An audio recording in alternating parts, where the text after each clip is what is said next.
Chapter 6 Rajam and Money.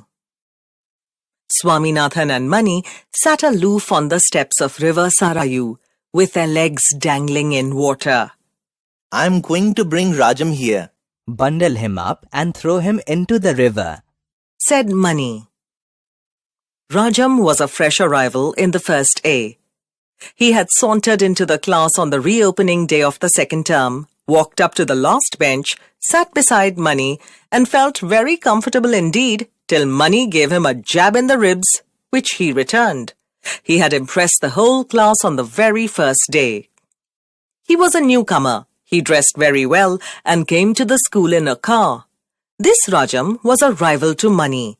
In his manner to Mani, he assumed a certain nonchalance to which Mani was not accustomed. And add to all this, the fact that Rajam was a regular 70%er, second only to Sankar. All this lay behind his decision on the river step to bundle up Rajam and throw him into the river. And that reminds me, you are in need of a little warning. I find you hanging about that Rajam a bit too much. Well, have a care for your limbs. That is all I can say. Swaminathan broke into loud protestations. Did Mani think that Swaminathan could respect anyone but him? Mani, the dear old friend and guide? What made him think so? As far as Swaminathan could remember, he had never been within 3 yards of Rajam. Oh, there was no comparison between Rajam and Mani. This pleased Mani greatly.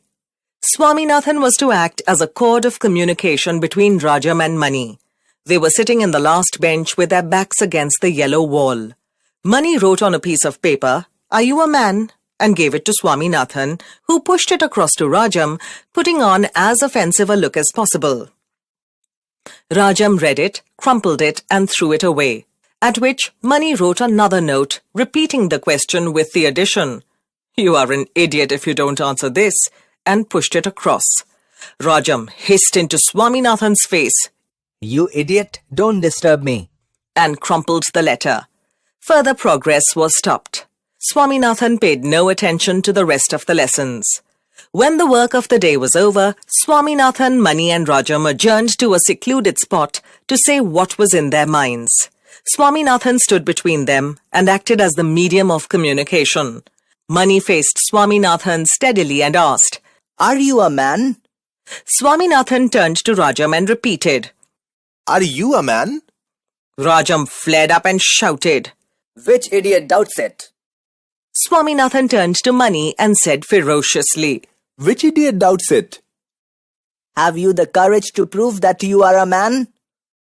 asked Mani. Swaminathan turned to Rajam and repeated it. "How?"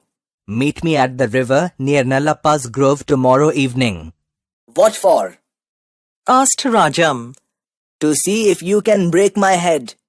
"Oh, to pieces," said Rajam. "So, we may expect you at the river tomorrow," said Swaminathan. "Yes." Rajam assured them.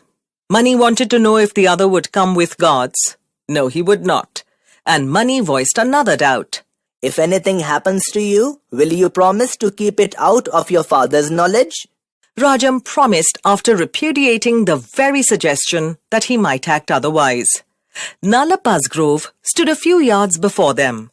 Swaminathan and Mani were squatting on the sand. Mani was staring at the ground with a small wooden club under his arm.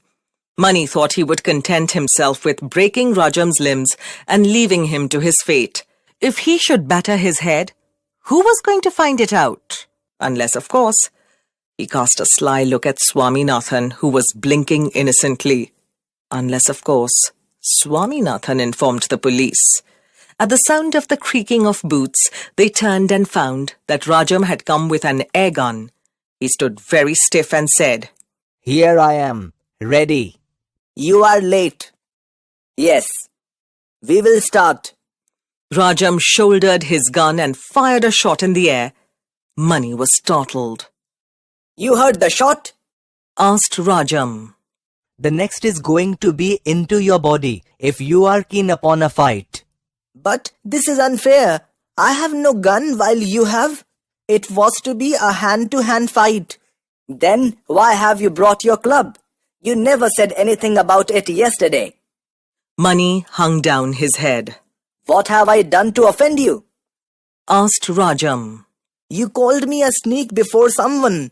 That is a lie. There was an awkward pause. If this is all the cause of your anger, forget it. I won't mind being friends. Nor I, said Money. Swaminathan gasped with astonishment. In spite of his posing before Money, he admired Rajam intensely and longed to be his friend. Now this was the happiest conclusion to all the unwanted trouble. He danced with joy. Rajam lowered his gun and Money dropped his club. To show his goodwill, Rajam pulled out of his pocket 6 biscuits. The 3 friends sat eating and glowing with new friendship. Swaminathan felt at perfect peace with the world.